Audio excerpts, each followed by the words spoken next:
kita masuk ke satu problem besar umat Islam. Sejak ditinggal pergi oleh Nabi Muhammad Sallallahu Alaihi Wasallam, yang mana persoalan itu membekas sampai hari ini, dan faktanya membuat umat terkotak-kotak dan terpecah-pecah. Dan parahnya, antar kelompok tersebut saling menyesatkan dan saling mengkafirkan. Nah, persoalan apa yang kita maksud? Yaitu yang menjadi akar masalah perpecahan umat Islam tidak lain dan tidak bukan adalah persoalan khilafah setelah Rasulullah Sallallahu Alaihi Wasallam. Maksud khilafah setelah Nabi adalah setelah wafatnya Nabi, siapakah yang berhak dan pantas untuk menjadi khalifah. Lalu atas dasar apa dia berhak dan pantas? Ini yang menjadi persoalan kita. Nah, mari kita lihat akar masalah yang ingin kita pelajari saat ini adalah tentang siapa yang berhak menjadi khalifah. Tapi sebagai catatan terlebih dahulu, bahwa setelah wafat Rasulullah Shallallahu Alaihi Wasallam, umat Islam ada yang mereka sepakati, ada juga yang tidak mereka sepakati. Yang mereka sepakati adalah wajib ada khalifah memimpin kaum muslimin untuk menjaga Islam dan umatnya. Itu sepakat. Jadi tidak ada perbedaan di antara umat Islam. Setelah Nabi wafat, wajib ada khalifah. Nah, berarti keberadaan khalifah setelah Nabi itu menjadi sesuatu yang disepakati oleh seluruh umat Islam, dan mereka tidak berbeda dalam hal itu. Jadi nggak ada tuh umat Islam atau ulama mengatakan nggak perlu khalifah, nggak perlu ada yang mimpin umat, nggak ada. Semua sepakat setelah wafat Nabi harus ada yang memimpin umat untuk menjaga Islam dan menjaga kaum muslimin. Tapi yang mereka berbeda adalah bagaimana cara menetapkan khilafah. Khalifah mesti ada, tapi bagaimana cara milihnya, cara menetapkannya? Nah, lalu siapa yang paling berhak untuk menjadi khalifah? Disinilah kaum muslimin berbeda pendapat. Nah, sekarang mari kita lihat sejauh mana perbedaan mereka. Setelah wafat Rasulullah Sallallahu Alaihi Wasallam, bagaimanakah cara penetapan khilafah? Manusianya disebut khalifah, kedudukannya disebut khilafah, bukan khilaf. Khilafah, khilaf dengan khilafah beda. Nah, jadi bagaimana cara penetapan khalifah? Nah, di sini muncul perbedaan di antara kaum muslimin. Umat Islam dalam persoalan ini terbagi menjadi 3 kelompok. Kelompok pertama mengatakan kekhilafahan harus tegak dengan wasiat. Karena itu kewajiban kita untuk mencari wasiat Nabi dan untuk siapa Nabi berwasiat. Kelompok kedua mengatakan tidak, cukup dengan isyarat. Yang oleh karenanya juga kita perlu cari siapa yang diisyaratkan oleh Nabi untuk menjadi khalifah setelah wafatnya. Tapi yang ketiga, cukup dengan ijtihad. Yaitu ijtihad para sahabat, apa hasilnya harus diterima oleh umat Islam. Nah, sedangkan yang ketiga, punya pendapat, kepemimpinan itu memang penting. Khilafah itu memang wajib ditegakkan. Itu urusan besar, bukan urusan kecil. Tapi justru karena ini urusan besar, maka menyelesaikannya harus lewat ijtihad. Bukan dengan wasiat, bukan juga dengan isyarat. Tapi Nabi sudah meninggalkan Al-Quran, Nabi sudah meninggalkan As-Sunnah, Nabi sudah mengajarkan bagaimana cara menggali hukum dari sumbernya. Maka berijtihadlah untuk memilih siapa yang berhak untuk menjadi pemimpin. Tidak ada wasiat, tidak ada isyarat, Yang ada hanya ijtihad. Untuk siapa? Kalau ijtihad, untuk siapa saja, baik sahabat Nabi maupun ahlul bait Nabi yang memenuhi syarat. Jadi kalau ijtihad itu buat siapa aja. Membuat Sayyidina Abu Bakar, Umar, Utsman, Ali, seluruh umat Islam berhak untuk menjadi khalifah selama memenuhi syarat. Nah, jadi ini pendapat daripada Ahlus Sunnah wal Jamaah. Ahlus Sunnah ini pendapatnya, ijtihad, bukan wasiat, bukan isyarat. Lalu bagaimana tanggapan Ahlus Sunnah dengan dalil-dalil tadi? Dalil yang bilang wasiat, dalil yang bilang isyarat, dalil yang bilang wasiat buat Abu Bakar, dalil yang bilang wasiat buat Ali, dalil yang bilang isyarat buat Abu Bakar, dalil yang bilang isyarat buat Ali. Dijawab hanya dengan satu jawaban. Bahwa semua nas Al-Quran maupun hadis tentang keistimewaan Sayyidina Abu Bakar dan Sayyidina Ali radhiyallahu ta'ala anhuma adalah fadail dan manaqib masing-masing yang tidak dimiliki sahabat lain, tidak ada kaitan dengan wasiat ataupun isyarat khilafah. Jadi cerita soal Sayyidina Abu Bakar disuruh jadi imam, oh itu kelebihan Sayyidina Abu Bakar, itu keistimewaannya yang sahabat lain gak punya. Oh Nabi mengatakan, man kuntu maula fa ali maula, barang siapa aku pemimpinnya, Ali adalah pemimpinnya. Itu keistimewaan Sayyidina Ali yang gak dimiliki oleh sahabat lain. Dan ini semua tidak ada kaitan dengan khilafah. Jadi perhatikan pendapat daripada Ahlus Sunnah. Jadi Ahlus Sunnah tidak mengingkari hadis tadi semua ada, ayat tadi semua betul.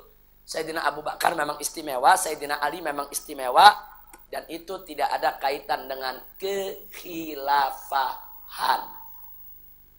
Perhatikan baik-baik. Fakta sejarah satu. Setelah wafat Nabi, Khulafa Rasyidin memimpin Abu Bakar, Umar, Utsman, dan Ali. Ada satu lagi, yaitu Sayyidina Hasan. Yang kedua, selama 6 bulan Ali dan Ahlul Bait tidak membaiat Sayyidina Abu Bakar Siddiq radhiyallahu ta'ala anhu. Kenapa ini perlu saya catat? Perhatikan baik-baik, ini ada 2 poin ini. Satu, fakta yang jadi khalifah Abu Bakar, Umar, Utsman, Ali. Fakta. Kedua, fakta 6 bulan Ahlul Bait tidak baiat Sayyidina Abu Bakar. Setelah 6 bulan baru keluarga Nabi baiat Abu Bakar. Ini fakta sejarah yang tidak bisa dipungkiri oleh madhab manapun juga. Kenapa ini perlu saya garis bawahi? Karena kita akan melihat konsekuensi akidah. Perhatikan baik-baik. Nah, sekarang mari kita lihat. Lalu apa konsekuensi yang mengatakan ijtihad? Mesti ada konsekuensi juga. Oh, konsekuensinya mari kita lihat. Yang mengatakan harus dengan ijtihad adalah Ahlus Sunnah. Lalu kalau ditanya, siapa yang berhak untuk menjadi khalifah dan untuk berijtihad? Semua sahabat. Ali dan Ahlul Bait berhak untuk ijtihad.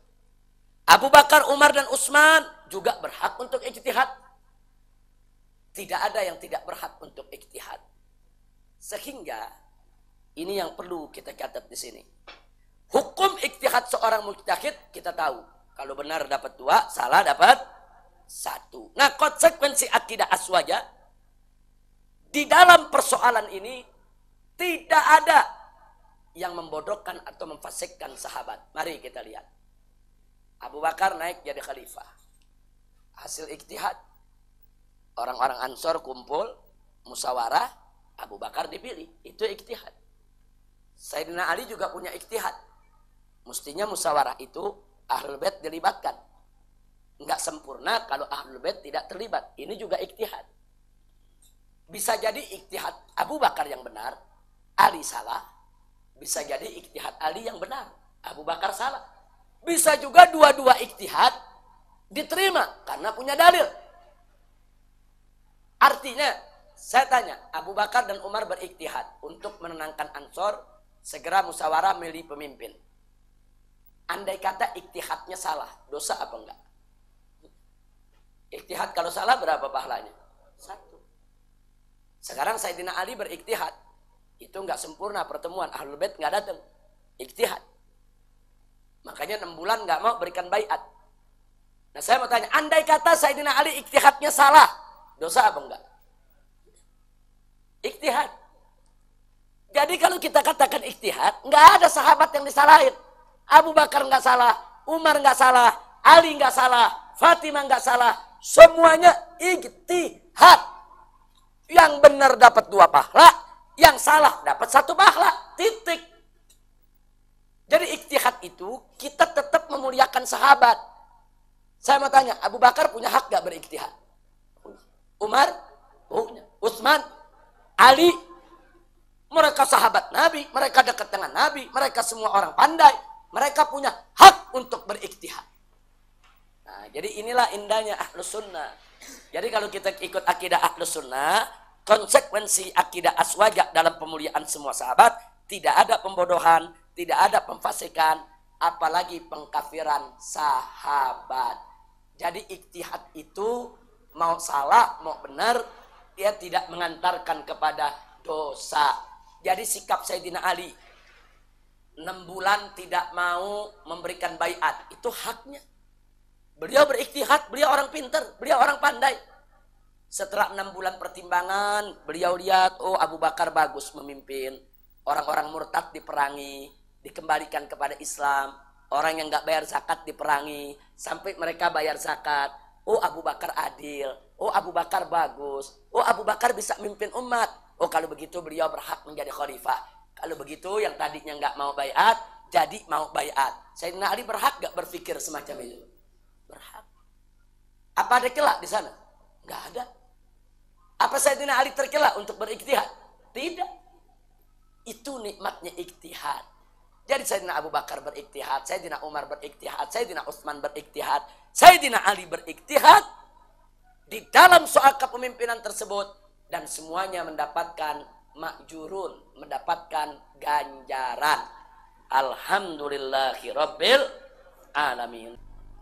Nah sekarang sebagai tambahan,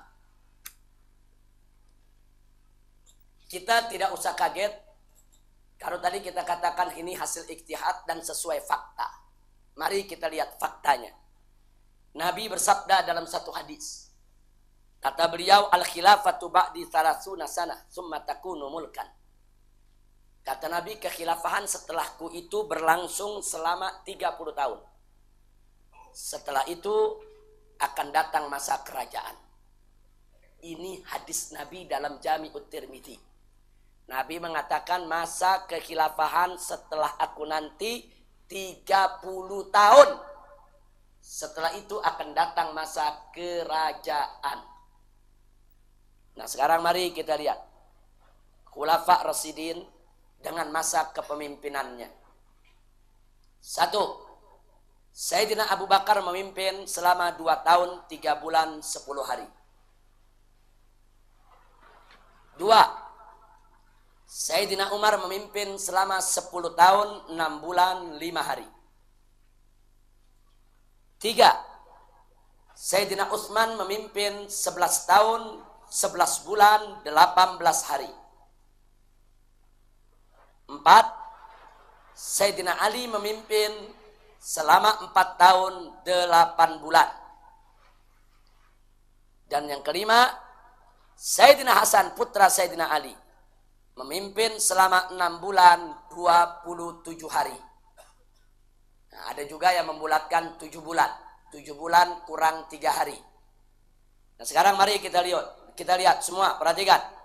Harinya 10 tambah 5. 15 tambah 18. 23 tambah 27. 33 tambah 27. Berapa? 60 hari. Kita tulis. Sekarang bulan.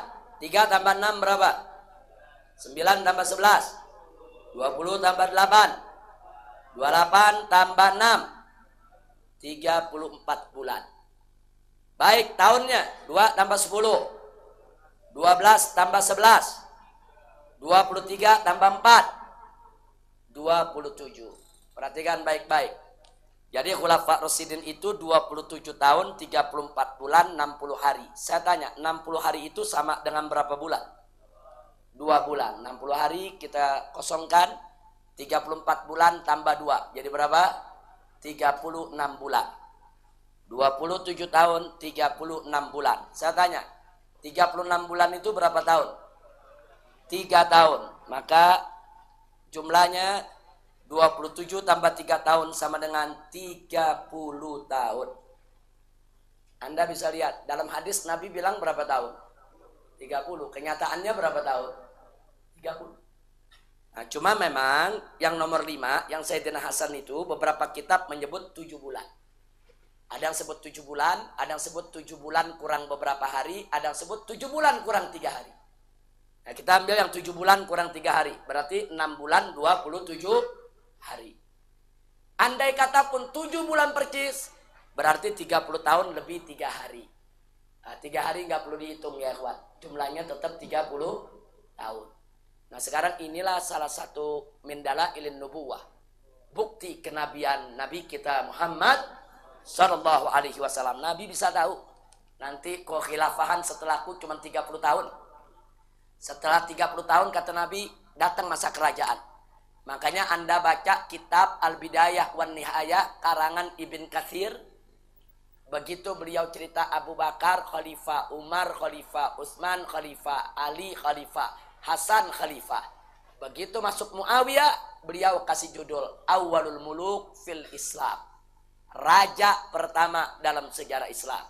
Beliau tidak sebut sebagai khalifah, sesuai dengan hadis yang Nabi sampaikan tadi. Nah, kenapa disebut raja? Karena setelah Muawiyah beliau angkat anaknya. Kemudian anaknya mengangkat lagi anaknya dan seterusnya. Turun-temurun di Bani Umayyah. Begitu Bani Umayyah gugur, naik Bani Abbas. Juga turun-temurun. Semua menjadi kerajaan. Percis sabda Nabi. Kekhilafahan cuma 30 tahun. Setelah itu datang masa kerajaan. Kalau masa kerajaan ya turun-temurun. Nggak pakai musyawarah ngajak orang luar. Yang penting diangkat anak. Kalau Sayyidina Hasan bukan Sayyidina Ali yang angkat. Sayyidina Hasan ini bukan Ahlul Bait yang angkat. Tapi masyarakat ketika itu rame-rame menuntut Sayyidina Hasan untuk menjadi khalifah setelah sepeninggal Ali ibn Abi Thalib. Jadi waktu Ali mau meninggal ditanya, "Ya Ali, kau tidak meninggalkan Hasan untuk kami?" Kata Sayyidina Ali, "Aku tinggalkan kalian sebagaimana Rasulullah meninggalkan kalian." Artinya apa? Dulu Nabi meninggalkan tanpa nunjuk, suruh musyawarah. Maka Sayyidina Ali meminta, kalau aku nanti meninggal dunia, kalian musyawarah. Cari yang kalian kehendaki untuk menjadi khalifah. Akhirnya setelah Sayyidina Ali wafat, mereka mengangkat Sayyidina Hasan sebagai khalifah. Makanya Khulafa Rasyidin bukan 4.